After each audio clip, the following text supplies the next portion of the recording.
Hello everyone. आप सभी लोगों का एक बार फिर से स्वागत है अनअकैडमी के नीट यूजी क्वेस्ट प्लेटफॉर्म पे। और यहाँ पर हम क्वेश्चंस के थ्रू अपनी तैयारी को आगे ले जाते हैं। क्वेश्चंस के थ्रू ही पूरे चैप्टर को रिवाइज करते हैं और जितना ज़्यादा से ज़्यादा हो सकता है अपने कोर्स के रिलेवेंट जो हमारी प्रॉब्लम्स हैं उनको डिस्कस करने की कोशिश करते हैं। ठीक है। सो एक बार फिर से मैं आपके सामने हाजिर हूँ क्वेश्चंस को लेके। और मैं बता रहा था क्या आप लोगों को लास्ट सेशन में मैंने थर्मोडायनेमिक्स शुरू कर दिया था।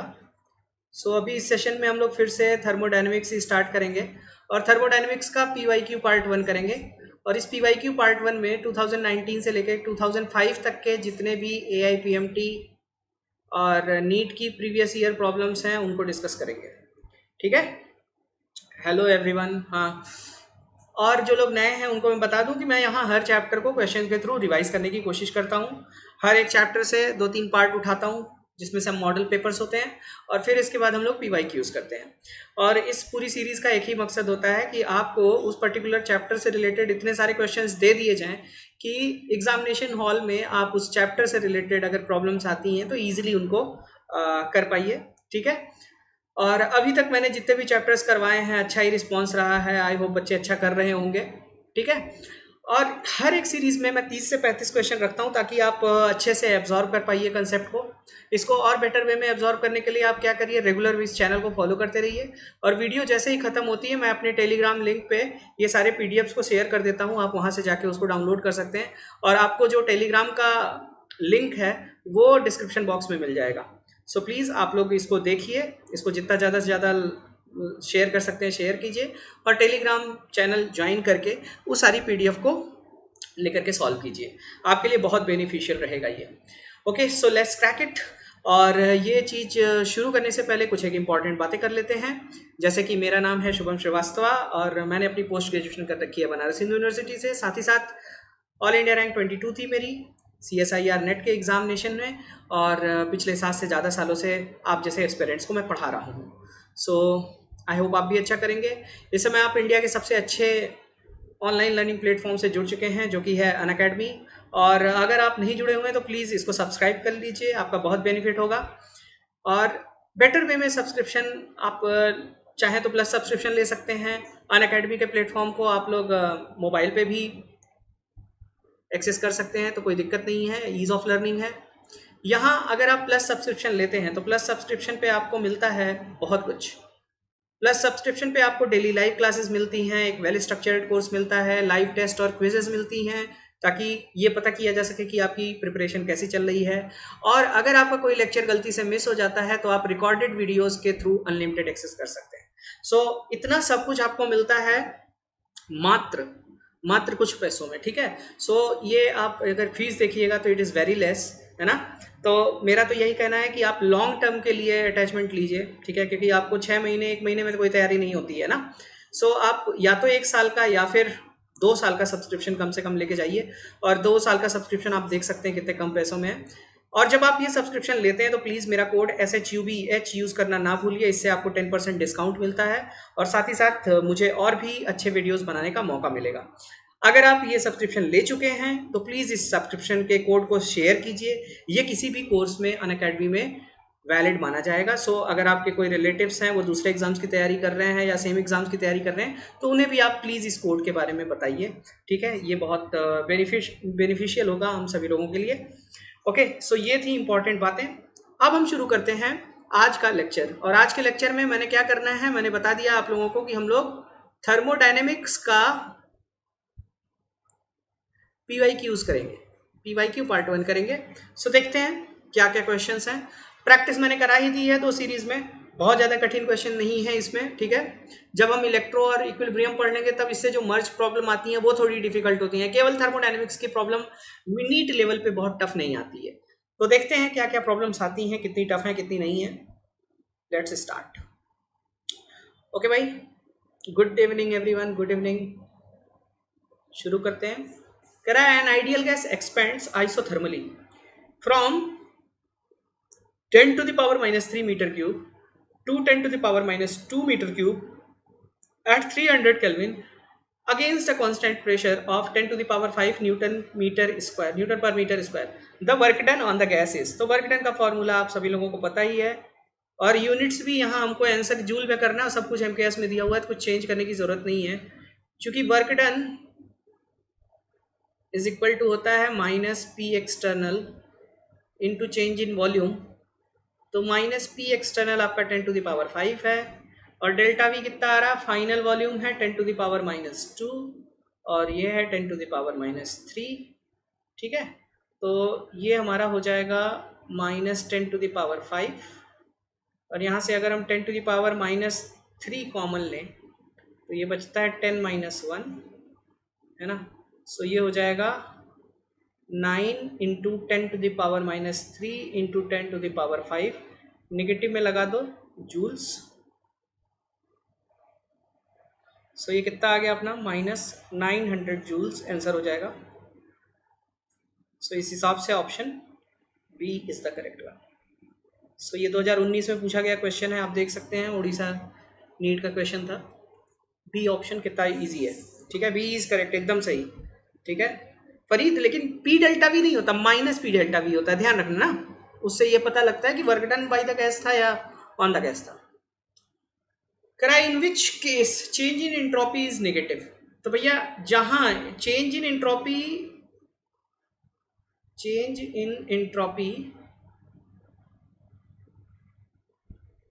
will be negative for the process in which entropy gets decreased। ठीक है, तो जहां एंट्रोपी डिक्रीज करेगी वहां पर आपका क्या होगा, चेंज इन एंट्रोपी नेगेटिव होगा। तो एंट्रोपी डिक्रीज करने का क्या मतलब हुआ, ऑर्डरनेस आ जाना, और ऑर्डरनेस आ जाना, रैंडमनेस घट जाना। जैसे अब ये देखो, पहला जो प्रोसेस है, पहले प्रोसेस में 2 गैसियस मॉलिक्यूल हैं और प्रोडक्ट में क्या है, एक ही गैसियस मॉलिक्यूल है। तो जितने ज्यादा गैसियस मॉलिक्यूल्स होते हैं उतनी ज्यादा रैंडमनेस होती है, तो रैंडमनेस घटी है, यानी कि इसका डेल्टा एस क्या होगा, निगेटिव होगा। उस हिसाब से ऑप्शन ए करेक्ट होना चाहिए। इसको भी देख लें, evaporation of water, H2O liquid से किस में कन्वर्ट होता है, H2O गैस में। ठीक है, तो यहां देखो बढ़ रही है, तो यहां डेल्टा एस पॉजिटिव होगा। Expansion of gas at constant temperature, gas जब एक्सपेंड करती है तो और भी ज्यादा क्या होता है, और भी ज्यादा रैंडमली मूव करने लगती है, तो मतलब रैंडमनेस बढ़ जाती है, तो यहां भी डेल्टा एस पॉजिटिव होगा। Sublimation of solid to gas, यहां भी क्या होगा, पॉजिटिव होगा। सो इस हिसाब से हमारा ए ऑप्शन करेक्ट है। नीट 2019 लास्ट ईयर पूछा गया है क्वेश्चन है। Under isothermal conditions a gas at 300 kelvin expands from 0.1 litre से 0.25 लीटर तक एक्सपेंड कर रही है। कांस्टेंट प्रेशर क्या है, 2 बार है। The work done by the gas, अभी देखो नीट 2019 में पूछा गया, ओडिशा 2019 में भी पूछा गया था। ठीक है, बशर्ते क्या है, जो उड़ीसा 19 में पूछा गया वहां यूनिट्स का ध्यान देना, आंसर जूल में था लेकिन यूनिट्स एमकेएस में थी। यहां हमारी यूनिट्स लीटर और बार में है। ठीक है, लीटर और बार में है। सो वर्क डन का वही फॉर्मूला लगेगा वापस से, work done is equal to minus P delta V ही लगेगा, और -2 डेल्टा वी अगर देखा जाए तो 0.25 - 0.1, ये बार लीटर है। ये यूनिट क्या है, ये बार लीटर है, जूल नहीं है। तो ये हो जाएगा -2 into 0.15 bar litre minus 0.30 bar litre, और आंसर दिया हुआ है जूल और किलो जूल में। तो भाई पहले बदलो इसको, तो 0.30 इंटू 100 जूल आ जाएगा। तो जब इसको 100 करोगे तो ये कितना आएगा, -30 जूल आएगा। और -30 जूल्स के हिसाब से देखा जाए तो कौन सा ऑप्शन करेक्ट है, बी ऑप्शन करेक्ट है, तो यहां बी होगा। ओके, अभी सारा प्रैक्टिस तो मैंने पिछले उसमें करा दिया था। ठीक है, सैंपल पेपर्स में मैंने काफी करा दिया था। अब ये देखो, ये बस मैं प्रीवियस ईयर करा रहा हूं अभी। A gas is allowed to expand in a well-insulated container against a constant external pressure of 2.5 atmosphere. Again, P external आपको दिया हुआ है कितना, 2.5 ATM। ध्यान देना, ATM दिया हुआ है और ये सब जूल में है। इस सब चीजों का बहुत ध्यान दिया करो। इनिशियल वॉल्यूम 2.5 लीटर से क्या हो गया, 4.5 लीटर। तो डेल्टा वी कितना हो गया, 4.5 - 2.5, 2 लीटर हो गया। तो चेंज इन इंटरनल एनर्जी पूछ रहा है, डेल्टा यू कितना होगा। ठीक है, सिंस ये जो प्रोसेस है, इंसुलेटेड कंटेनर, इंसुलेटेड कंटेनर में हो रहा है, इसका मतलब क्या हुआ कि हीट एक्सचेंज जीरो होगा, क्यू जीरो होगा। और जब क्यू जीरो है, क्यू जीरो है तो आप फर्स्ट लॉ ऑफ थर्मोडायनेमिक्स लगाइए ना, delta U is equal to होता है Q plus W, delta U is equal to Q plus W. Q zero हो गया तो delta U is equal to क्या आ गया, डब्ल्यू आ गया, और डब्ल्यू इज इक्वल टू क्या हो जाएगा, माइनस पी डेल्टा वी हो जाएगा, और ये हो जाएगा माइनस 2.5 इंटू 2 लीटर एटमॉस्फियर। लेकिन आंसर तुमको जूल में करना, तो ये -5 लीटर एटमॉस्फियर आ रहा है। अप्रोक्सीमेटली ये होता है 101 के आसपास। सो 101 के आसपास आएगा तो आप क्या कर लो, -505 जूल्स के आसपास आंसर आ जाएगा। ठीक है, लीटर एटमॉस्फियर है इसलिए ये क्या हो रहा है, 1.101 हो रहा है। और अगर यही बार में होता तो 100 से मल्टीप्लाई करते, तो उस हिसाब से हमारा ऑप्शन बी करेक्ट होगा, यहाँ पर बी करेक्ट होगा। हेलो एवरीवन, ज्वाइन कर लीजिए सब लोग। ठीक है, जल्दी जल्दी प्रैक्टिस करिए ताकि खत्म किया जा सके। क्वेश्चन आज ज्यादा है थोड़े।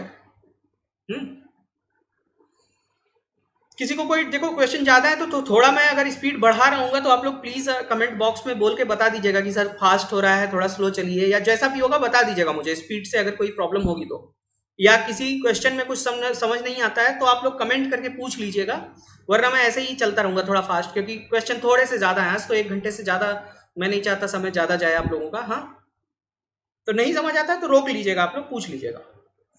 देखिए, for a given reaction delta H is equal to इतना, डेल्टा एस इतना, the reaction is spontaneous at, तो स्पॉन्टेनियस किस टेम्परेचर पे होगा भाई? अभी देखो delta G is equal to क्या होता है, delta H minus T delta S.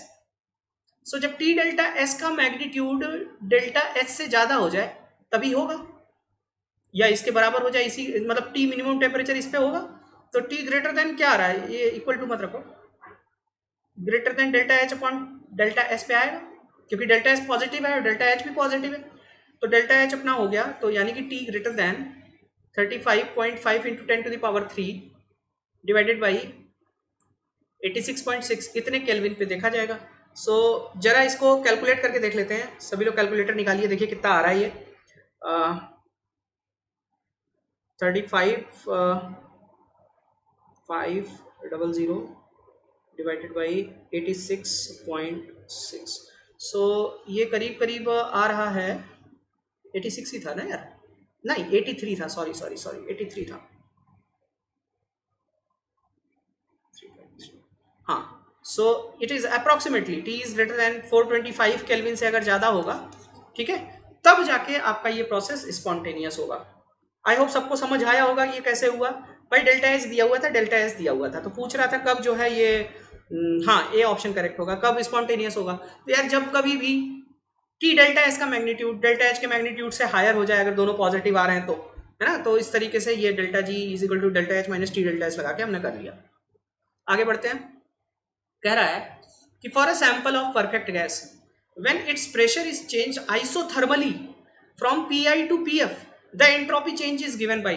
तो भाई entropy change is equal to क्या होता है, delta S is equal to क्या होता है, ठीक है, क्यू बाई टी होता है, क्यू बाई टी होता है from second law of thermodynamics. तो भाई हमको अगर, और आइसोथर्मल प्रोसेस के लिए क्यू और डब्ल्यू बराबर होते हैं, तो यानी कि अगर वर्क डन तुमको पता है तो काम हो जाएगा, वर्क डन अगर पता है तो काम हो जाएगा। तो वर्क डन क्या होता है, माइनस आर टी, तो वहाँ प्लस आर टी हो जाएगा, R T L N V two by V one होता है, V two by V one होता है, ये होता है यहाँ पे जो क्यू होगा वो होगा। तो इस हिसाब से जो डेल्टा एस आएगा वो R N N R T L N होता है ना, minus N R T L N के, तो L N V two by V one होगा from first law of therm, ये बॉयल्स लॉ, ये उल्टा हो जाएगा। So N R L N P one by P two हो जाएगा, ठीक है। तो उस हिसाब से ऑप्शन 2 करेक्ट होगा अपना, ओके, क्योंकि पी वन वी वन बराबर पी टू वी टू होता है ना, तो वो चीज को हम रख देंगे वहां पर। सब लोग समझ गए होंगे, बढ़ते हैं अगले क्वेश्चन की तरफ। The correct thermodynamic condition for the spontaneous reaction at all temperature. So at all temperature के लिए क्या होगा यार, delta G is equal to delta H minus T delta S. Delta S positive कर दो, ये नेगेटिव रहेगा, और डेल्टा एच क्या कर दो, नेगेटिव कर दो। So for all value of T, अगर डेल्टा एच निगेटिव है और डेल्टा एस पॉजिटिव है, तो for all value of T delta G will be coming out to be negative. मतलब for all temperature delta G will be मतलब negative, तो process will be spontaneous. So delta H negative का मतलब delta H is less than zero and delta S is greater than zero. So fourth option will be correct. बिल्कुल Prajakta, fourth option. बढ़ते हैं अगले question की तरफ. कह रहा है the heat of combustion of carbon to carbon dioxide is -395.5 kilo joule per mole. The heat release upon formation of 35.2 gram of carbon dioxide from carbon and oxygen gas is. So मैंने बोला था आप लोगों को कि thermochemical equation जो होती है, एक बार फिर से पिछला क्वेश्चन एक्सप्लेन कर दीजिए. ये वाला कह रहे हो, देखो यार वो सुनो, जो पिछला क्वेश्चन है उसमें कैसे करना मैं बता दे रहा हूं. आप लोग delta G is equal to minus NRT/ln V2/V1 करते हो ना. सो V2/V1 करते हो, और जो अगर प्रोसेस आइसोथर्मल है तो डेल्टा यू जीरो हो जाएगा. क्यू और डब्ल्यू क्या होंगे? अपोजिट इक्वल एंड अपोजिट होंगे. सो क्यू आपका आ जाएगा डब्ल्यू से. ठीक है, क्यू क्या आ जाएगा? क्यू आ जाएगा तुम्हारा NRT/ln V2/V1.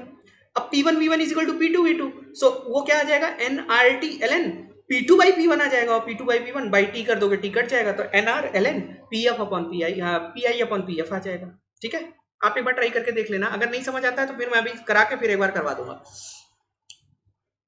देखो, ये थर्मोकेमिकल इक्वेशन से रिलेटेड क्वेश्चन है.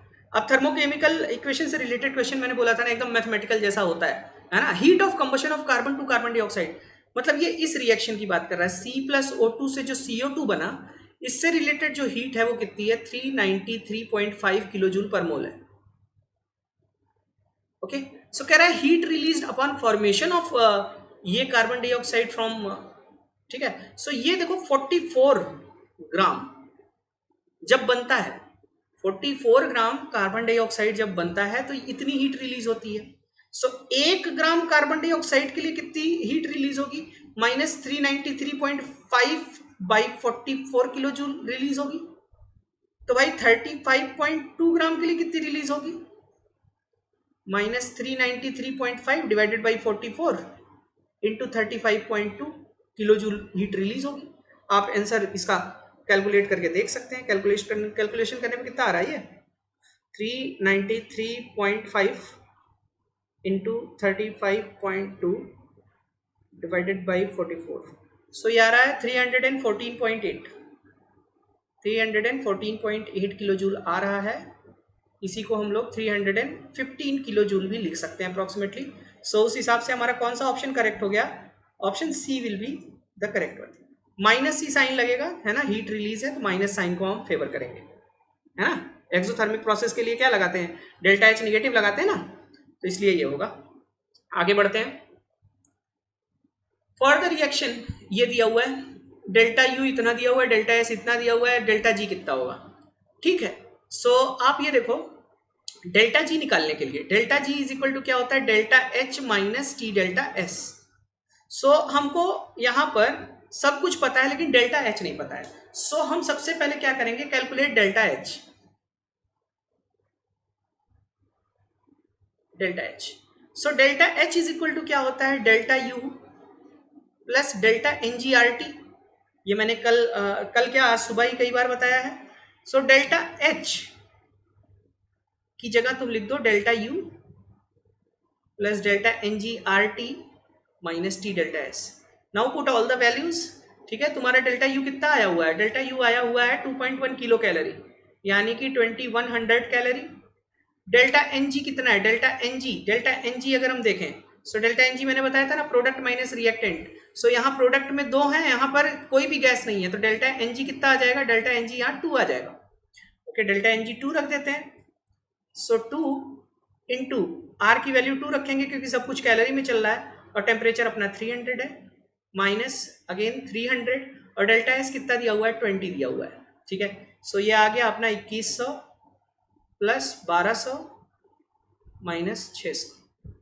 सो ये आ गया टोटल 2700 कैलोरी, और 2700 कैलोरी को हम क्या लिख सकते हैं? 2.7 किलो कैलोरी. तो 2.7 किलो कैलोरी हमको कहाँ दिख रहा है? 2.7 किलो कैलोरी हमको ऑप्शन 1 में दिख रहा है. So option 1 will be correct. ठीक है, सभी लोग देख सकते हैं ऑप्शन 1 करेक्ट होगा. यहाँ पर कौन? ऑप्शन सी नहीं होगा भाई, ऑप्शन 1 करेक्ट होगा. Let's move on next question. क्या कह रहा है कि in which of the following reactions standard reaction entropy change is positive and standard Gibbs energy change decreases sharply with increasing temperature? तो भाई देखो, टेम्परेचर के साथ ये पढ़ा ना हम लोगों ने, delta G is equal to delta H minus T delta S, है ना? तो अगर हम टेम्परेचर, अब ये कह रहा है डेल्टा जी नॉट, अगर हम टेम्परेचर और डेल्टा जी के बीच रिलेशन देखें तो स्लोप कौन है? डेल्टा एस है, ठीक है? सो ग्रेटर द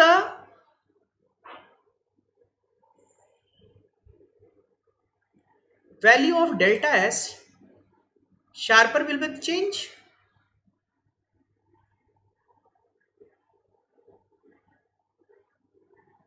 ठीक है, जितना ज्यादा डेल्टा एस होगा उतना ही शार्प चेंज आएगा। सो आप देख लेते हैं डेल्टा एस सबसे ज्यादा पॉजिटिव कहां पर है, तो सबसे ज्यादा मैग्नीट्यूड डेल्टा एस का कहां आ रहा है? देखो यहां पर -1 है, ठीक है, गैस से इसमें जा रहा है तो चेंज तो अच्छा नहीं रहा। यहाँ हाफ से हाफ तो 0 ही रहा। यहाँ ग्रेफाइट से ये जा रहा है तो हाफ का चेंज आ रहा है पॉजिटिव। यहाँ देखो, यहाँ फिर से मतलब कम हो रहा है। सो सबसे ज्यादा पॉजिटिव आ रहा है सी ऑप्शन में, तो सी ऑप्शन में सबसे ज्यादा चेंजेस आएंगे। ठीक है, सभी लोग निकाल सकते हैं डेल्टा एनजी कैसे, प्रोडक्ट साइड में गैस माइनस रिएक्टेंट साइड में गैस। तो यहाँ से हम जो देख पा रहे हैं सबसे अच्छी वैल्यू किसके लिए आ रही है? थर्ड ऑप्शन के लिए आ रही है, इसलिए हमारा थर्ड ऑप्शन सबसे ज्यादा शार्प चेंज शो करेगा। नेक्स्ट क्वेश्चन, नेक्स्ट क्वेश्चन कह रहा है कि standard enthalpy of vaporization for water at 100 degree Celsius is इतना। The internal energy of vaporization of water at same temperature will be. So भाई हमको देखो इंथैल्पी ऑफ वेपराइजेशन दिया हुआ है, प्रोसेस क्या है? प्रोसेस है vaporisation of water, H2O liquid is getting converted into H2O gas. ठीक है, और इस तरीके के प्रोसेस के लिए डेल्टा एनजी कितना होता है? अपना डेल्टा एनजी 1 होता है। और इस प्रोसेस का आपको टेम्परेचर क्या दिया हुआ है? 100 डिग्री सेल्सियस पे हो रहा है ये सारा कुछ। 100 डिग्री सेल्सियस का मतलब हुआ 373 केल्विन पे हो रहा है। और आपको ये भी दिया हुआ है कि इस प्रोसेस का डेल्टा एच कितना है? 40.66 किलो जूल, यानी कि 40.66 इंटू 10⁻³ जूल्स है। सो डेल्टा यू क्या होगा?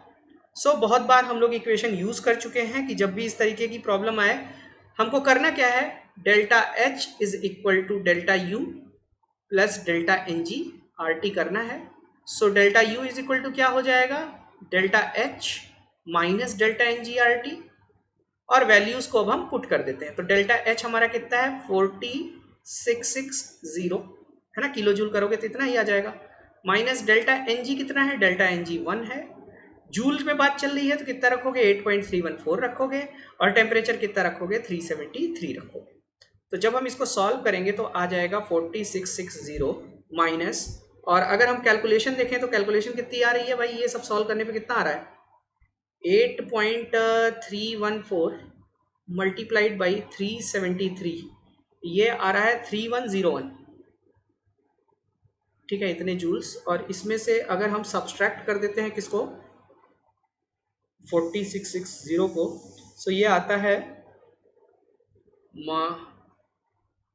37558 जूल्स के आसपास।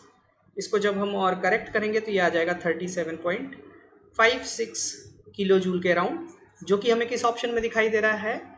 ये करेक्ट दिख रहा है हमें ऑप्शन नंबर 3 में। सो इस हिसाब से हमारा ऑप्शन नंबर 3 करेक्ट हो जाएगा। आई होप सभी लोगों को समझ आया होगा ये कैसे ऑप्शन सी करेक्ट हुआ।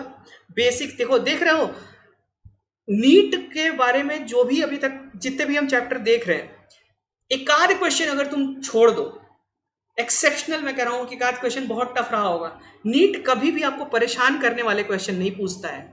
नीट हमेशा चेक करता है कि भाई बच्चे को ये चीज आती है कि नहीं आती है। कभी कभी थोड़ा बहुत इधर उधर घुमा देता है, नहीं तो तुम प्रीवियस ईयर उठा के देख लो यार। अगर तुमको मेरी बात पे नहीं भरोसा रहा, प्रीवियस ईयर उठा के देख लीजिए, एक भी क्वेश्चन आपको बहुत घुमाऊ नहीं मिलेगा। ठीक है, क्योंकि ऑलरेडी इतने सारे क्वेश्चन करने होते हैं ना, they just want to check कि whether you know the basics of this things और नॉट। सो आप बेसिक्स अपना मजबूत रखिए, कोई भी क्वेश्चन आपका गलत नहीं होगा। ठीक है, देखो घुमा फिरा के केमिकल बॉन्डिंग में स्ट्रक्चर और एमओटी और इन पे पूछ रहा था, स्ट्रक्चर ऑफ एटम में वही एनर्जी, नंबर ऑफ लाइंस, है ना, क्वांटम नंबर वाले क्वेश्चन, ऐसे ही आगे पीछे होते रहते हैं क्वेश्चन। ठीक है, मेडिकल का पेपर तो बहुत ज्यादा प्रेडिक्टेबल होता है। The enthalpy of fusion of water is, ठीक है, enthalpy of fusion of water is इतना किलो कैलोरी पर मोल, और molar entropy change for the melting of ice at 0 degree Celsius is. So भाई at melting के time पे जो तुम्हारा delta H होता है अपॉन डेल्टा एस होता है, ये टी के बराबर होता है। ठीक है, सो डेल्टा एच अपना कितना दिया हुआ है, यहाँ डेल्टा एच दिया हुआ है, हमें यूनिट्स का ध्यान रखना था इस क्वेश्चन में। ठीक है, जल्दीबाजी नहीं करनी थी। 1.435 किलो कैलोरी दिया हुआ है, इसको तुरंत चेंज कर लो, 1435 हो जाएगा कैलोरी पर मोल। और कितने टेम्परेचर पे आइस मेल्ट कर रही है, 0 डिग्री सेल्सियस पे, तो 0 डिग्री सेल्सियस का मतलब क्या हुआ, 273 केल्विन। सो भैया डेल्टा एस क्या हो जाएगा, डेल्टा एस तो सीधा सीधा डेल्टा एच अपॉन टी होता है ना।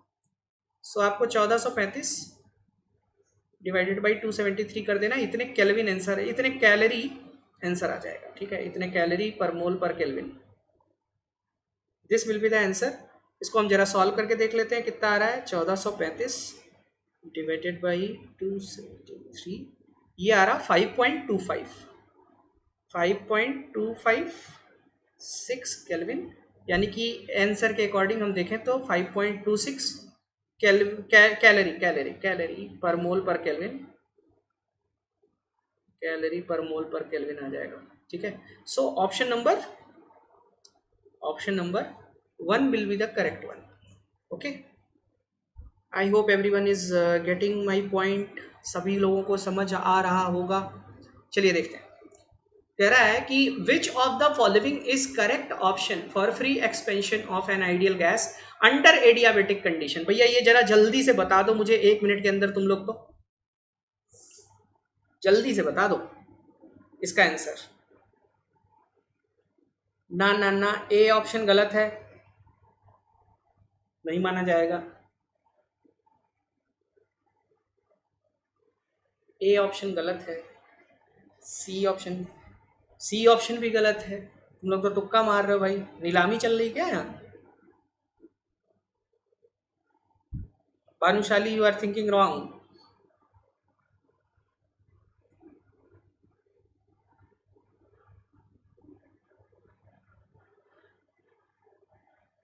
लेट अस सी, थोड़ा सा इसका कंसेप्ट देख लेते हैं, समझ लेते हैं कि कैसे कैसे क्या क्या होगा।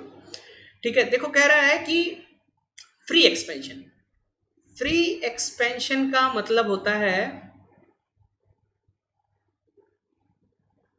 एक्सपेंशन इन वैक्यूम, और वैक्यूम का मतलब होता है एक्सटर्नल प्रेशर 0। ठीक है, सो इसका मतलब वर्क डन कितना हो जाएगा, वर्क डन भी 0 होगा। ओके, वर्क डन 0 होगा, तो पहला ऑप्शन तो गलत हो गया। दूसरा बात ये कह रहा है कि एडियाबेटिक कंडीशन, एडियाबेटिक कंडीशन कहने का मतलब हुआ कि Q इज इक्वल टू 0, सो इस हिसाब से ऑप्शन सी भी गलत हो गया। देखो दो ऑप्शन हमने एलिमिनेट कर दिए। अब क्या होगा कि from first law of thermodynamics,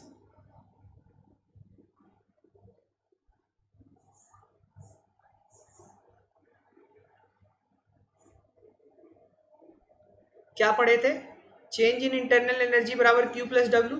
तो चेंज इन इंटरनल एनर्जी भी क्या आ गई, 0 आ गई। चेंज इन इंटरनल एनर्जी को कहते हैं NCV डेल्टा T बराबर 0। ये दोनों चीजें नॉन जीरो होती हैं, तो यहां से क्या हो गया, डेल्टा टी भी क्या आ गया, 0 आ गया। सो फोर्थ ऑप्शन जितने लोगों ने बताया है वो लोग सही हैं। ठीक है, और फोर्थ ऑप्शन कैसे सही है ये मैंने एक्सप्लेन भी कर दिया। ठीक है, तो फोर्थ ऑप्शन यानी कि अगर ऐसा कुछ होता है कि Q भी 0 होगा, डेल्टा टी भी 0 होगा और वर्क डन भी 0 होगा। वर्क डन क्यों 0 होगा, क्योंकि फ्री एक्सपेंशन है। Q क्यों 0 होगा, क्योंकि एडियाबेटिक प्रोसेस है। और जब Q और W दोनों 0 हैं तो डेल्टा U भी 0 होगा, और डेल्टा U अगर 0 होगा तो NCV तो 0 होते नहीं, तो इसका मतलब डेल्टा T 0 होगा। तो इस हिसाब से आपके हीट एक्सचेंज इज कांस्टेंट। नहीं Farid, heat exchange is not constant, heat exchange is zero. ठीक है, हीट एक्सचेंज इज जीरो। समझ आई बात फरीद? ठीक है, एडियाबेटिक प्रोसेस में W जीरो होगा कि नहीं होगा, it's not necessary. So your statement whatever you are written कि एडियाबेटिक में हीट एक्सचेंज इज कांस्टेंट तो W जीरो, तो W जीरो होगा जरूरी नहीं है। एडियाबेटिक में W नॉन जीरो भी होता है अंडर दिस कंडीशन, क्योंकि फ्री एक्सपेंशन था इसलिए W जीरो। मैंने रीजन भी दिया है कि W क्यों जीरो है, Q क्यों जीरो है, डेल्टा T क्यों जीरो है। ठीक है, तो बी वेरी प्रिसाइज ना, मतलब छोटी छोटी गलती मत करना। देखो कह रहा है कि if the enthalpy change for the transition of liquid water into steam is liquid water into steam, इससे रिलेटेड जो इंथैल्पी चेंज है वो 30 किलो जूल पर मोल है, और कितने टेम्परेचर पे, 27 डिग्री सेल्सियस पे, यानी कि 300 केल्विन पे। तो कह रहा है डेल्टा एस कितना होगा। सो भैया डेल्टा एस कितना होगा, अभी अभी हम लोग किए कि भाई किसी भी प्रोसेस का जो डेल्टा एस होता है under equilibrium condition delta H upon T हो जाता है। तो डेल्टा एस तुम्हारा 30 इंटू 1000 है डिवाइडेड बाई 300 है ना। 30 10 टाइम्स कट गया, 10 से ये कट गया तो 100 joule per mole per kelvin. एकदम ये तुच्चा सवाल था है ना, इससे सस्ता सवाल क्या मिलेगा। सो फर्स्ट ऑप्शन यहाँ करेक्ट हो जाएगा। सभी लोगों का जेईई मेंस में भी आया था एडियाबेटिक वाला। अब सवाल तो कहीं भी आ सकता है ना यार, कंसेप्ट पक्का रखो, एकदम कंसेप्ट क्लियर रखो कि साला तुम्हारे पास जेईई एडवांस का भी सवाल आए तो कर ले जाओ। ठीक है, कुछ डरावना नहीं होता जेईई एडवांस एडवांस भी। एकदम कंसेप्ट क्लियर रखो, कंसेप्ट क्लियर रखो। ये मत सोचो कि हम नीट पढ़ रहे हैं या कुछ भी पढ़ रहे हैं। नीट से रिलेटेड जितना कंसेप्ट है उस सब्जेक्ट का वो तुम्हारा क्लियर होना चाहिए कि कैसा भी सवाल आ जाए हम कर लें। ठीक है, तो कुछ भी गलत नहीं होगा कभी भी। चलिए आगे बढ़ते हैं। Next question, enthalpy change for the reaction. अब देखो ये वाला मैं बोला ना, थर्मोकेमिकल इक्वेशन को आपको मैथमेटिकल इक्वेशन की तरह ट्रीट करते हुए चलना है। सो जब हम थर्मोकेमिकल इक्वेशन को मैथमेटिकल इक्वेशन की तरह ट्रीट करते हुए चलेंगे तो चीजें हमारे लिए वैसे ही आसान हो जाएंगी। क्या हो गया ये, हाँ ठीक है। देखो ये दिया हुआ है किसके लिए कि 4 गैसियस हाइड्रोजन एटम मिलके अगर 2 हाइड्रोजन गैस मॉलिक्यूल बना लेते हैं तो इससे रिलेटेड जो एनर्जी रिलीज होती है वो 869.6 किलो जूल होती है। सो कह रहा bond dissociation energy of H क्या हो जाएगी। सो भैया bond dissociation energy,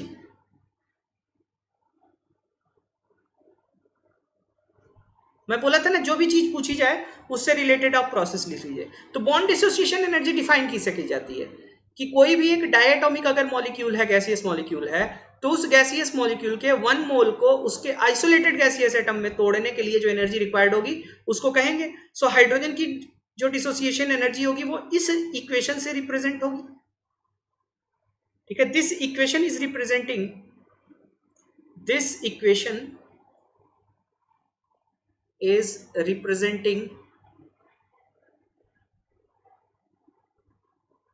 bond dissociation energy of H2। सो भाई ये वाली इक्वेशन अगर हम इसको 1 मान लेते हैं तो ये कैसे आएगी, 1 को उल्टा कर दो, 1 को उल्टा कर दो और डिवाइड कर दो किससे, 2 से। ठीक है, सो इसलिए डेल्टा H डिसोसिएशन कितना आ जाएगा, इसको उल्टा करोगे तो कितना आ जाएगा, +869.6 डिवाइडेड बाई 2। तो डिवाइडेड बाई 2 किया तो कितना आ गया, +4 3 4 8 किलो जूल। ठीक है, सो +434.8 kilo joule will be the correct answer. So fourth option will be correct. बिल्कुल भाई, बिल्कुल बिल्कुल एकदम सही कह रहे हैं आप लोग, है ना।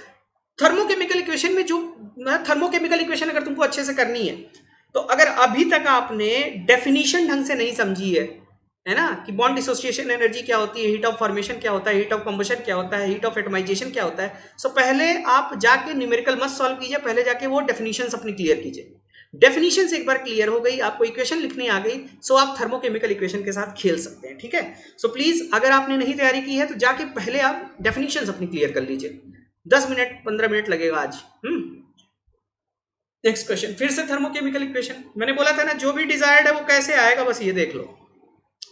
ठीक है भैया, तो देखो कैसे आएगा, हमको b प्लस ये सब कुछ दिया हुआ है, b इसको इक्वेशन 1 मान लेते हैं, इसको इक्वेशन 2 मान लेते हैं, इसको इक्वेशन 3 मान लेते हैं। तो कैसे आएगा, हमको चाहिए e इधर चाहिए और d काटना है। सो d काटना है तो कैसे कटेगा, 2c चाहिए, 2c इधर चाहिए ही चाहिए, a को भी काटना है, a को भी काटना है, ठीक है। सो इसको 2 से मल्टीप्लाई कर दो। तो अगर हम लोग देखो, बस अब यहाँ गुणा गणित लगाना है, मैथमेटिकल इक्वेशन है पूरी कि ये वाली इक्वेशन यहाँ से कैसे लाई जाए, ठीक है।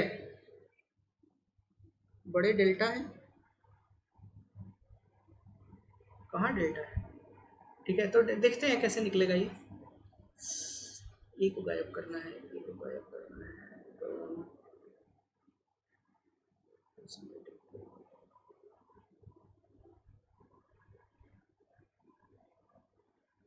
ठीक है।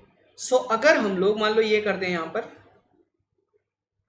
पर हमको करना पड़ेगा, मैं बता रहा हूँ, ए को गायब करना है तो को इधर लाना है,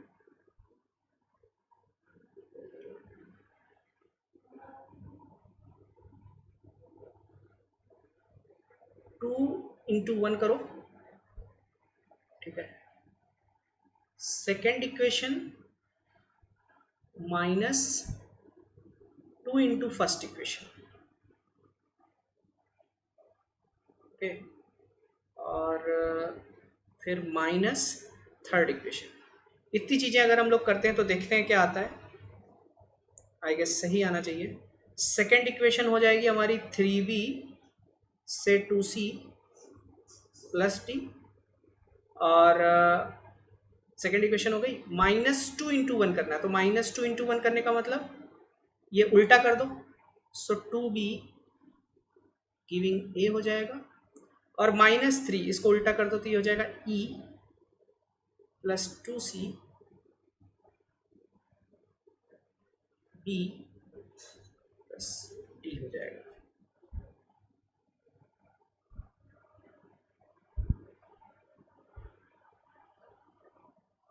नहीं, माइनस किया ना, माइनस किया तो उल्टा होगा ना, तो उल्टा होगा। वन सेकेंड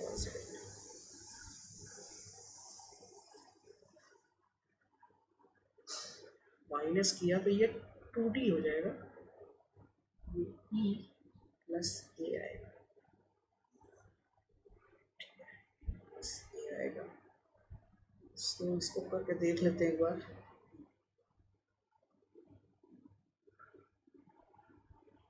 हाँ यार, ये क्या है,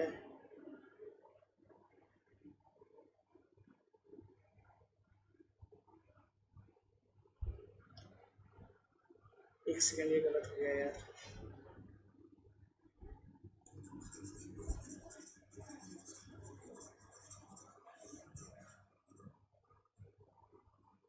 late me check once again यार, ये कैसे आएगा ये वाला इक्वेशन, एक बार देख लेते हैं। b लाना है तो इधर 2 से मल्टीप्लाई करो, कट जाएगा, और a है, इसको उल्टा कर दो। ओके ओके ओके ओके, समझ गया, ठीक है। इसमें हमको क्या करना है, 2 इंटू 1 सॉरी 2 इंटू 1 प्लस 2 -3 करना है, ठीक है। इससे हो जाएगा अपना काम। देख लेते हैं एक बार और चेक करके, देख लेते हैं दूसरा, एक बार देख लेते हैं, बस एक बार। a से 2b हो गया, फिर 3b से 2c प्लस d हो गया, और माइनस ये कर रहे हैं तो ये हो जाएगा 2d e plus a। Good, हो गया। देखो अब क्या होगा, a से a कट जाएगा अपोजिट साइड, 3b से ये 3 कट जाएगा, d से इसका ये कट जाएगा, तो आंसर आ जाएगा हमारा b plus D e plus 2c, ठीक है। सो ये चीज़ कब आ रही है, अब इनके थर्मोइक्वल डेटा को भी हम उसी तरीके से मैनिपुलेट कर सकते हैं। 2 इंटू 1 यानी कि 300, प्लस 2 यानी कि -125, -3 यानी कि -350। ओके, सो ये आ गया 300 माइनस 475, सो ये आ जाएगा -175 किलो जूल पर मोल। ऑप्शन 4 करेक्ट है, ठीक है।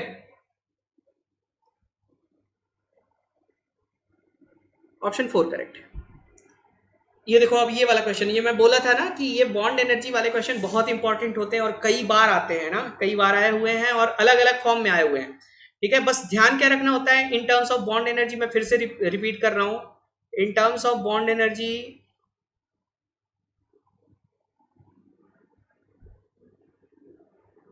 enthalpy of reaction is equal to total bond energy of a reactant minus total bond energy of product होता है ना, वो वाला नहीं, प्रोडक्ट माइनस रिएक्टेंट, है ना। तो यहां हमको क्या करनी होती है, रिएक्शन लिखनी होती है, रिएक्शन लिखी हुई है। सो ये क्या हो जाएगा, half X single bond X, 3/2 Y single bond Y, और यहां पर X Y 3, 3 X Y bond होंगे। ओके, सो डेल्टा एच इसका लिखा जाएगा, delta H is equal to 1/2 bond energy of XX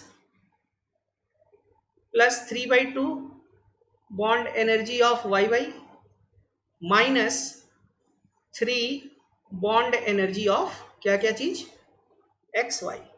ठीक है, XY।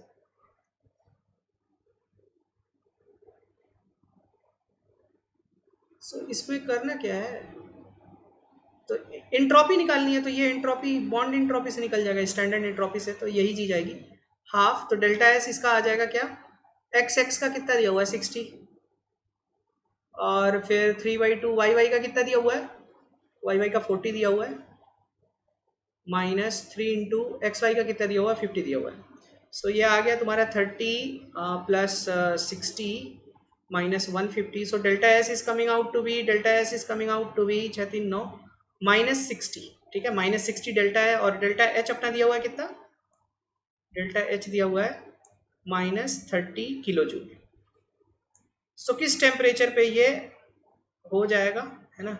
सो टेम्परेचर और निकाल लेते हैं इक्विलिब्रियम पे, तो टेम्परेचर हो जाएगा अपना delta H upon delta S, ये आ गया -30 इंटू 1000 डिवाइडेड बाई -60,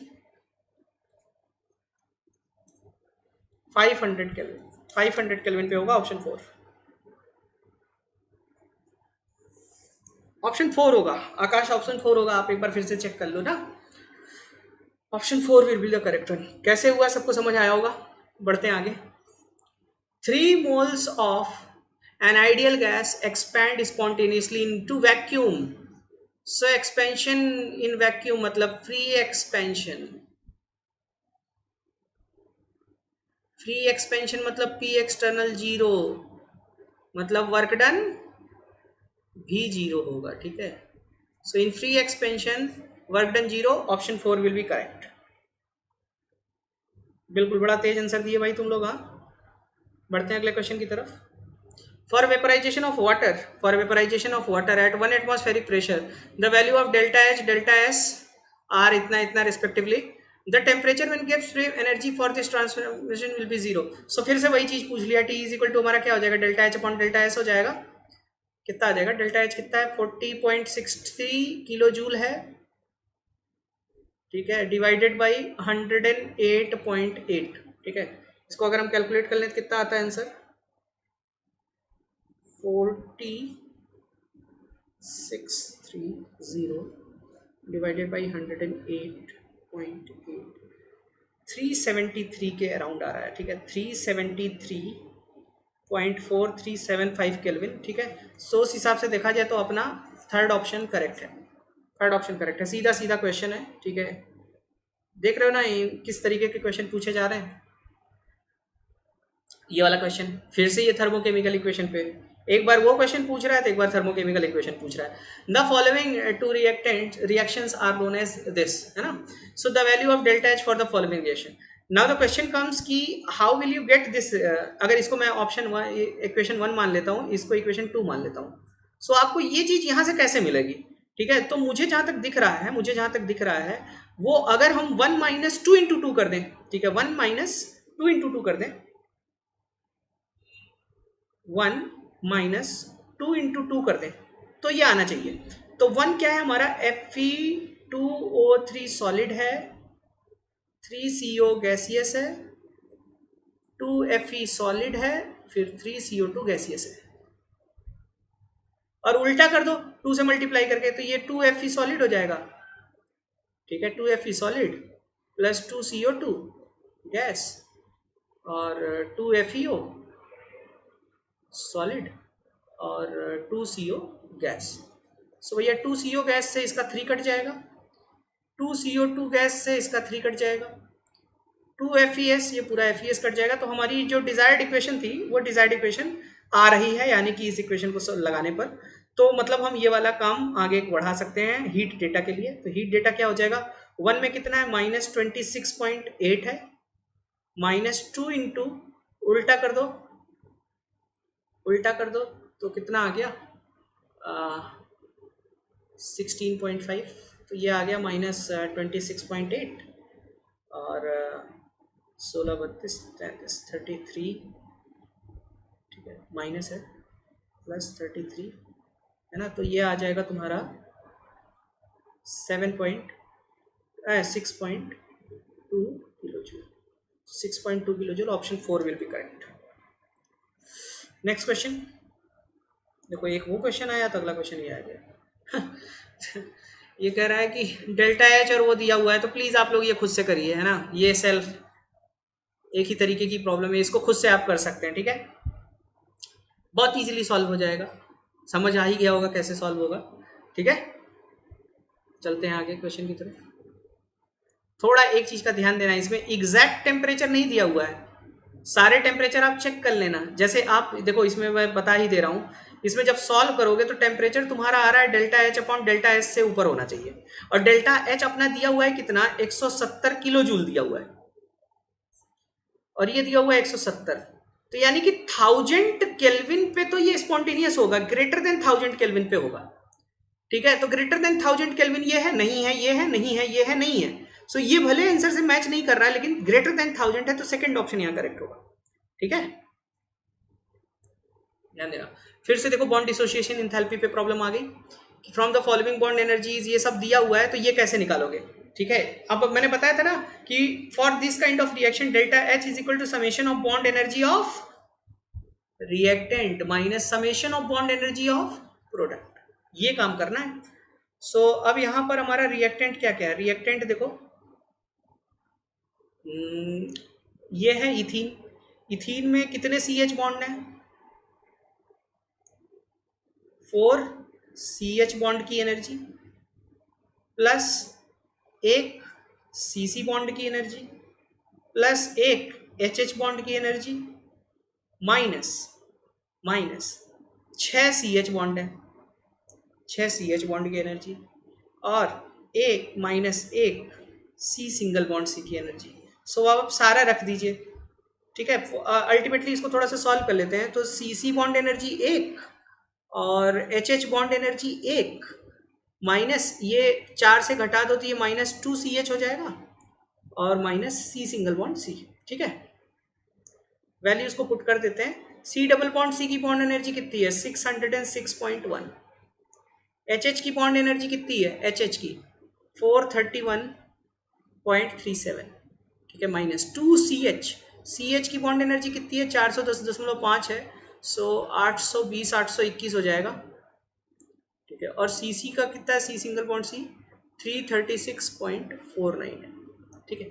अब इनको जरा हम सॉल्व कर लेते हैं, ना कैलकुलेट कर लेते हैं एक बार, बस ये आंसर आ जाए कितना आ रहा है 606.1 plus 431.37 minus 821 minus 336.49, it is coming approximately -120 kilo joule ना।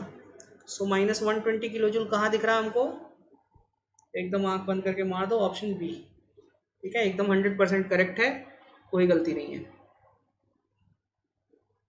Next question, bond dissociation enthalpy of H2Cl2 is enthalpy of formation of HCl, ठीक है। सो इंथैल्पी ऑफ फॉर्मेशन सुबह मैंने समझाया था, इंथैल्पी ऑफ फॉर्मेशन का मतलब क्या होता है,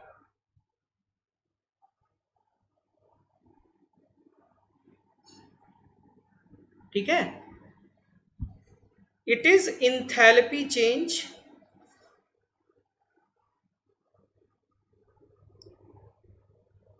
associated with the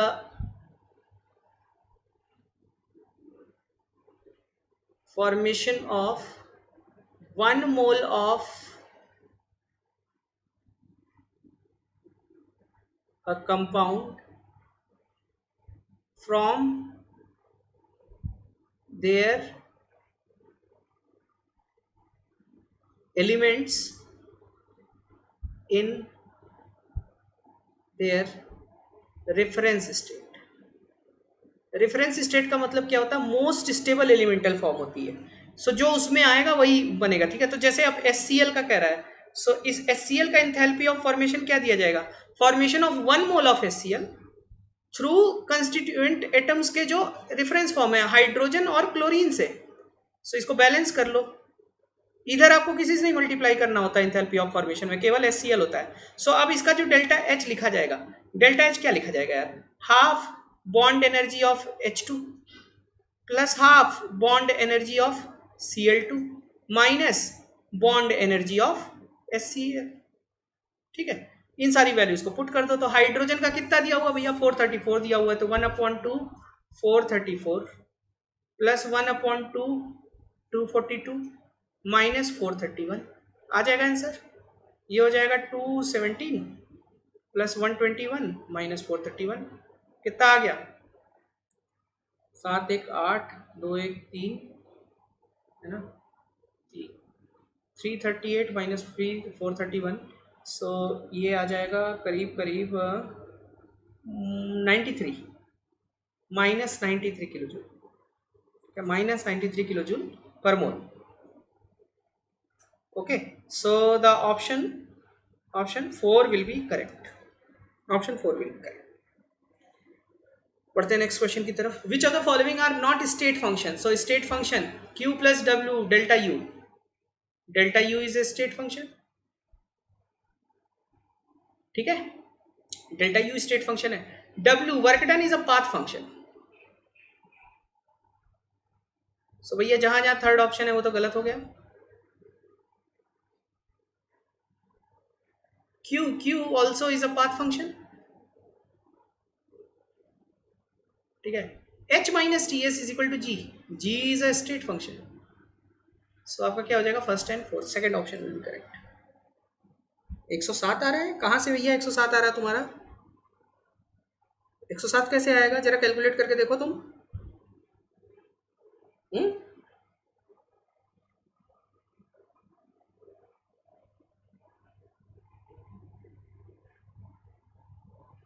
check your calculation ना आकाश।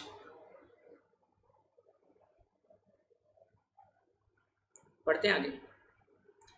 कह रहा है कि for the gas phase reaction which one of the following is correct? So भैया गैस फेज रिएक्शन है, यहाँ नंबर ऑफ गैसियस मोल्स देखो 2 हैं और यहाँ नंबर ऑफ गैसियस मोल्स क्या है? 1 है। सो यानी कि डेल्टा Ng पॉजिटिव आ रहा है। डेल्टा Ng पॉजिटिव आने का मतलब डेल्टा S पॉजिटिव है। डेल्टा S पॉजिटिव होने का मतलब delta S is greater then 0। सो ये ऑप्शन तो गलत हो गया है ना, ये ऑप्शन भी गलत हो गया, ये ऑप्शन भी गलत हो गया। खैर कोई नहीं, ये एंडोथर्मिक प्रोसेस होती है। This process is endothermic. Endothermic में डेल्टा H क्या होता है? पॉजिटिव होता है। तो दोनों चीजें पॉजिटिव आएंगी। थर्ड ऑप्शन यहाँ करेक्ट हो जाएगा, ऑप्शन सी। गिवन बॉन्ड, अब देखो वही वाला क्वेश्चन वापस से आ गया कि गिवन बॉन्ड एनर्जीज इतना इतना है और enthalpy of formation of HCl minus 90 है। तो bond enthalpy of HCl is, so फिर से वही चीज, half H2 plus half Cl2 giving HCl। So delta HF क्या हो जाएगा? Delta H is equal to half bond energy of hydrogen plus half bond energy of chlorine minus half bond energy of HCl। वही चीज फिर से है, ठीक है। सर 3 क्यों गलत होगा? 3 कहां गलत हुआ? 3 तो सही है भाई। डेल्टा H दिया हुआ है minus 90, bond energy of hydrogen दी हुई है कितने? 430, बॉन्ड एनर्जी ऑफ क्लोरीन दी हुई है कितनी? 240। ये हमको, ये हाफ नहीं होगा, ये तो एक्स ही होगा, इसको हम एक्स मान लेते हैं, ठीक है। सो ये हो जाएगा minus 90 is equal to 215 plus 120 minus X, so X is equal to आ गया अपना कितना 215 प्लस 120 और ये इधर गया तो प्लस 90, तो कितना हो गया 005 नो तो क्या 425 kilo joule per mole. So option 4 will be the correct one. Okay, fourth option यहाँ पर करेक्ट है। अब क्या कह रहा है, कह रहा है कि identify the correct statement for change of gives free energy for a system at constant temperature and pressure. So if delta ji system is greater than zero the process is spontaneous. ये सही कह रहा है, delta G positive हो रहा है यहाँ, तो पॉजिटिव पे तो क्या होता है नॉन स्पॉन्टेनियस होता है। सो यानी कि ये गलत है। If delta G is equal to zero the system has attained equilibrium, सही, delta G is equal to zero पे इक्विलिब्रियम होता है। If delta G is equal to the system is still moving, no, delta G zero मतलब equilibrium, ठीक है, no moving. Delta G is less than process is not spontaneous, तो इस case में क्या होता है स्पॉन्टेनियस होता है, तो यानी कि ये भी गलत है। सो ऑप्शन बी करेक्ट हो जाएगा यहाँ पर। Next question, assuming each reaction is carried out in an open container for which reaction delta H is equal to delta E. So हम लोग जानते हैं कि delta H is equal to delta E plus delta NGRT, ठीक है। So for delta NG is equal to 0, delta H will be equal to delta E. So let us check कि कहाँ पर delta NG हमारा क्या हो रहा है, जीरो हो रहा है। यहाँ पर दो गैस है, यहाँ पर भी दो गैस है, डेल्टा NG यहाँ पर जीरो है, ठीक है। तो इस केस में होगा, यहां पर देखो दो गैस हैं, यहां पर क्या है तीन गैस है, तो 3 माइनस 2 यानी कि 1 होगा डेल्टा एन जी। यहाँ दो है और वहां एक है, तो यहाँ भी डेल्टा एन जी 1 होगा, यहाँ दो और इधर 3, तो 2 माइनस 3 यहाँ डेल्टा एन जी माइनस 1 होगा। So delta N G zero हमारा केवल फर्स्ट केस में आ रहा है, सो ऑप्शन 1 करेक्ट हो जाएगा, डेल्टा एन जी जीरो होगा। सो इंथैल्पी चेंज और इंटरनल एनर्जी चेंज दोनों बराबर आएंगे।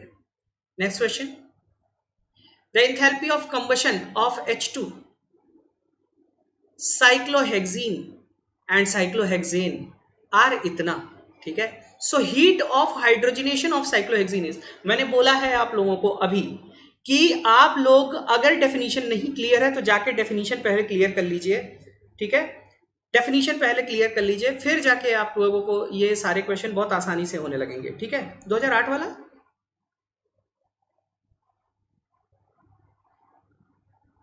हो तो गया, देखो भाई फरीद 2008 वाला बताए तो है, थर्ड ऑप्शन ही तो करेक्ट होगा, थर्ड ऑप्शन करेक्ट होगा, बिकॉज PCl5 से इसमें टूटना, ये एक एंडोथर्मिक रिएक्शन है, एंडोथर्मिक रिएक्शन के लिए डेल्टा H पॉजिटिव होता है, और गैसियस मोल्स बढ़ रहे हैं तो डेल्टा H भी क्या, डेल्टा S भी क्या होगा, पॉजिटिव होगा। अब देखो ये वाला question, so enthalpy of combustion का मतलब होता है हाइड्रोजन का 1 मोल का ऑक्सीजन के प्रेजेंस में ऑक्साइड में कन्वर्ट हो जाना। सो इसको बैलेंस कर लो, इसका डेटा कितना दिया हुआ है -241 दिया हुआ है, ओके। साइक्लोहेक्सीन, साइक्लोहेक्सीन, ठीक है, C6H10 है, इसका जब कंबशन होगा तो क्या बनेगी, कार्बन डाइऑक्साइड और वाटर वेपर्स बनेगी, ठीक है। सो इसको बैलेंस कर लो, ये 6 हो जाएगा, ये 5 हो जाएगा, 6 और 5 है तो ये 5 और 12 17, ये 17/2 हो जाएगा, और C6H12 है प्लस ऑक्सीजन, इससे भी कार्बन डाइऑक्साइड बनेगी और H2O बनेगा, इसको बैलेंस कर लो बस। तो ये कितना 6 और ये 12 है तो ये भी 6 होगा, तो 6 और 12 18, तो ये 9 हो जाएगा, ओके। नाउ टारगेट रिएक्शन क्या है तुम्हारी, तुमको किसके लिए निकालना है, ठीक है, heat of hydrogenation, heat of hydrogenation of क्या चीज, साइक्लोहेक्सीन, ठीक है। तो भैया साइक्लोहेक्सीन है क्या, साइक्लोहेक्सीन है क्या, C6H10, हाइड्रोजनेशन का मतलब इसका हाइड्रोजन के साथ रिएक्शन कराओ और करेस्पॉन्डिंग एल्केन में कन्वर्ट कर दो। ये रिएक्शन कैसे आएगी, ठीक है। तो ये रिएक्शन लाने के लिए हमको, अगर हम इसको इक्वेशन 1 मानते हैं, इसको इक्वेशन 2 मानते हैं और इसको इक्वेशन 3 मानते हैं, सो अगर हम इक्वेशन 1 + 2 - 3 कर दें तो सारा काम हो जाएगा। सो जब हम 1 + 2 - 3 करेंगे तो हीट डेटा भी उसी तरीके से ऐड और सब्सट्रैक्ट होंगे। सो 1, ठीक है, +2, 2 क्या दिया हुआ, -3800 दिया हुआ है, -3, -3 कितना दिया हुआ, -3920 दिया हुआ है, ये तो किलो जूल आ जाएगा। ठीक है, सो ये आ गया अपना -241 -3800 +3920।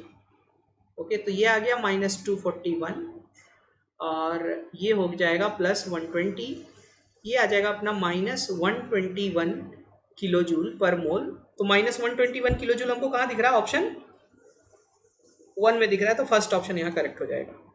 इससे पहले जो है कौन सा क्वेश्चन, ये सही तो है यार,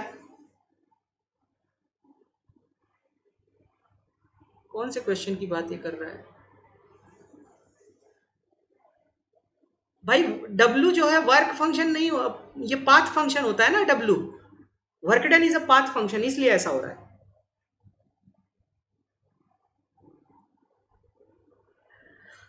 Let's see the next question.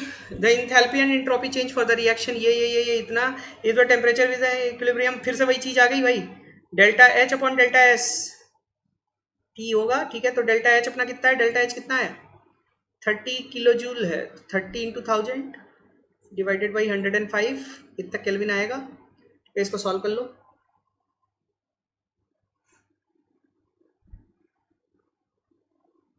इसको सॉल्व करो, कितना आ रहा है, 30 × 1000, 30, 1 2 3, 30 किलो जूल डिवाइडेड बाई 105 है ना, सो 285.7 केल्विन आ रहा है ना।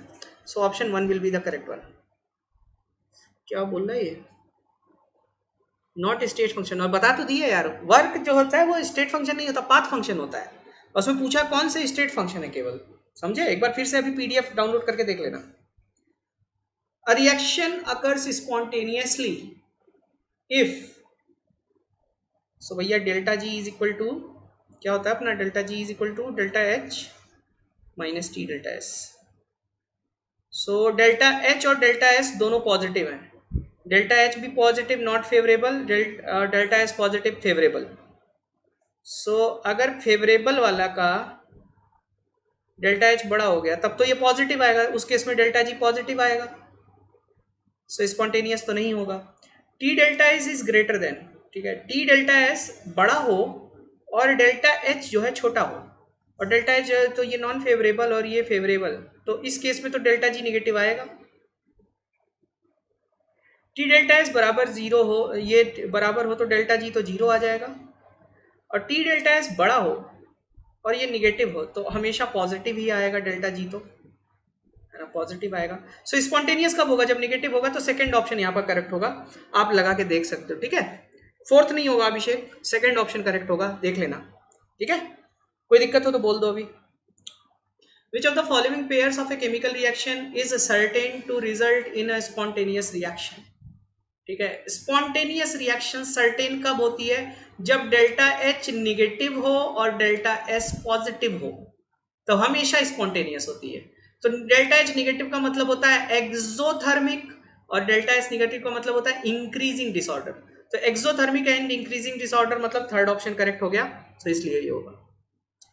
MgO एब्सोल्युटली, तो मैंने बताया था, एक मोल अगर H2O बनता है तो -57.1 किलो जूल एनर्जी रिलीज होती है, लेकिन अगर वीक होता है तो उसमें थोड़ी बहुत एनर्जी चली जाती है, किसमें, आयोनाइजेशन में। So here MgO is oxide of weak base, ठीक है, तो वीक बेस है, सो यानी कि लेस देन -57.1 किलो जूल आएगा। ठीक है, तो कहाँ गया लेस देन, ठीक है, तो 1, फर्स्ट ऑप्शन करेक्ट हो जाएगा। ओके भाई, सो आज का हम लोग यहीं पर रखते हैं। तो हमने अभी देखा जाए तो 2009 से 2019 से लेकर के 2005 तक के मैक्सिमम PYQs को सॉल्व कर लिया है थर्मोडायनेमिक्स के, और सभी लोगों को मुझे लगता है समझ आया होगा। सो अब अगला लेक्चर जो हमारा होगा कल 3 PM PYQ पार्ट 2 करेंगे थर्मोडाइनमिक्स का ही, ठीक है, ये यूट्यूब पे होगा। और कल ही 4:30 बजे से मैं पीएच पढ़ा रहा हूँ अनअकैडमी के चैनल पे स्पेशल क्लास में। सो वहां कल मैं कराने वाला हूँ सॉल्ट हाइड्रोलिसिस कि जो सॉल्ट सोल्यूशन होंगे उनका पीएच कैसे निकाला जाए, ठीक है। तो सॉल्ट सोल्यूशंस का पीएच हम निकालना कल सीखेंगे अनअकैडमी पे। और कल ही 8 बजे वापस से हम लोग पीवाईक्यू करेंगे एम्स का थर्मोडायनेमिक्स से रिलेटेड, ठीक है, यूट्यूब पे। सो आप सभी लोगों से अनुरोध है कि ये सारे चीज़ों को जरूर अटेंड कीजिए, जितना ज़्यादा से ज़्यादा अटेंड कर सकते हैं। और अभी जाके टेलीग्राम लिंक आपको डिस्क्रिप्शन में दी हुई है, वहां से जाके पीडीएफ उठाइए और जितना पढ़ाया गया उसको एक बार रिवाइज कर लीजिए। और जो लोग नए आए हुए हैं प्लीज़ वो जो डिस्क्रिप्शन बॉक्स में आपका एक फीडबैक फॉर्म दिया हुआ है उस फीडबैक फॉर्म को जरूर भरिए, अच्छा लगेगा, ठीक है। That will be good for me कि मुझे पता चले कि किस तरीके का चल रहा है सारा कुछ, है ना। और फीडबैक फॉर्म में अगर आप अपना डिटेल देंगे तो I will contact you and try to find out what problems are you facing, है ना। और जो लोगों ने अभी सब्सक्रिप्शन नहीं लिया है प्लीज़ SHUBH कोड यूज़ करके ज़रूर सब्सक्रिप्शन ले लीजिए, इससे ये वीडियो कंटिन्यू चलता रहेगा, है ना। वरना अगर आपने नहीं लिया तो मे भी ये बीच में बंद हो जाए, कुछ कहा नहीं जा सकता, ठीक है। तो प्लीज़ कंटिन्यू रखना चाहते हैं तो इस कोड को जितना ज़्यादा से ज़्यादा शेयर कर सकते हैं करिए। साथ ही साथ आप लोगों के लिए खुशखबरी है कि अनअकैडमी ने अपना एक स्कॉलरशिप टेस्ट लॉन्च किया है जिसका नाम है अनअकैडमी प्रोडिजी। तो आप लोग जाइए और इस पे अपने आप को रजिस्टर करिए। इस पे रजिस्टर करेंगे आपको 5 करोड़ के यहाँ पे स्कॉलरशिप प्राइजेस हैं। सो प्लीज़ इसको अच्छे से रजिस्टर करिए, इसकी तैयारी अच्छे से करिए। अगर आप इसको जीतते हैं तो आपको जो प्राइज मनी है वो तो मिलेगी ही मिलेगी, साथ ही साथ आपको राहुल द्रविड़ से फैसिलिटेट होने का मौका मिलेगा। सो भाई इतना अच्छा मौका हम लोगों को कभी नहीं मिला, आप लोगों के सामने अच्छा मौका आया हुआ है। तो प्लीज़ जाइए अनअकैडमी प्रोडिजी पे अपने आप को रजिस्टर कीजिए और इस एग्ज़ाम की तैयारी करके बढ़िया से अच्छे रिजल्ट लाके अच्छा प्राइज़ पाके राहुल द्रविड़ से मिलिए, अच्छा लगेगा आप लोगों को। और आज के लिए इतना ही, थैंक यू सभी लोगों को। अच्छे से जाइए सब लोग टेलीग्राम लिंक पे इस पीडीएफ को डाउनलोड कीजिए और कल के जितने तीनों लेक्चर्स हैं उनको सिंसियरली अटेंड कीजिए। और ये कोड यार प्लीज़ शेयर करना मत भूलिए, आप लोग जितना ज़्यादा से ज़्यादा शेयर कर सकते हैं शेयर कीजिए, वीडियो को लाइक कीजिए, शेयर कीजिए, अगर अच्छा लगा है तो फीडबैक फॉर्म को भरिए और प्लस सब्सक्रिप्शन इस कोड को लेके ज़रूर लीजिए, ठीक है, तभी ये वीडियोस और आगे बन पाएंगे, ठीक है भाई। तो कल के तक के लिए सबको बाय बाय, गुड नाइट। जाइए अच्छे से पढ़िए, खाइए पीजिए, खुश रहिए, और एग्जामिनेशन की तैयारी जितनी अच्छी कर सकते हैं उतनी अच्छी करिए। फिर कल मिलते हैं, कल हम लोग थर्मोडायनेमिक्स का ही कुछ आगे डिस्कस करेंगे और अनअकैडमी के प्लेटफॉर्म पे पीएच के बारे में डिस्कशन करेंगे।